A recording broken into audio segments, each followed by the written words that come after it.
Hinihimok ni Senate Minority Leader Coco Pimentel si Senate President Cheese Escudero na simulan na ang impeachment trial ni Vice President Sara Duterte. Naghain naman ng petisyon sa Korte Suprema ang ilang Mindanao lawyers para maglabas ng temporary restraining order laban sa anilay depektibong impeachment complaint. May balitang A to Z si Ace Cruz.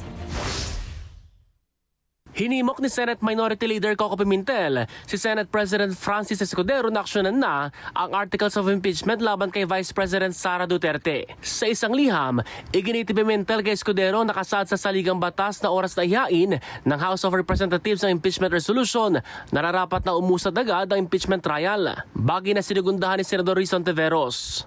Malinaw ang utos sa amin na once matransmit sa amin ang articles of impeachment tulad ng nangyari ay agad po kaming mag-convene. Lunes nang ihain sa Supreme Court o SC ang petisyon na nag-uudyok sa Senado na gampanan agad ang tungkulin bilang impeachment court. Para naman kay Senador Amy Marcos, marapat na galangin ang kapangyarihan ng Senado. I believe that the doctrine of separation of powers among the three great branches of government grants the Senate a great degree of discretion in handling impeachment trials, including whether the proceedings can begin during the recess or not.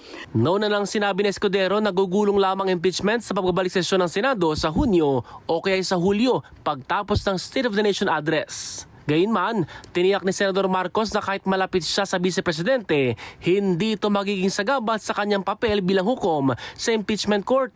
We are fully aware of our duties as senators and will study all the evidence that will be provided and rule and vote on all that exactly as presented. Humiling naman ang ilang abogado at individual mula Mindanao sa SC na maglabas ng temporary restraining order laban sa anilay defective na articles of impeachment laban kay Duterte. Ayon sa isa sa mga petitioner na si Attorney Israelito Torion, dapat na mapawalang bisa ang reklamo dahil hindi dumaan sa verification process. The verification process requires that it should be personally known, the allegations are personally known and studied by the respective congressman who signed it. And if you notice, the congressman who went there did not even know as to the subject matter of the discussion in the House caucus. Anya, isa itong political persecution laban sa Vice President. Para sa Balitang A to Z, Ace Cruz.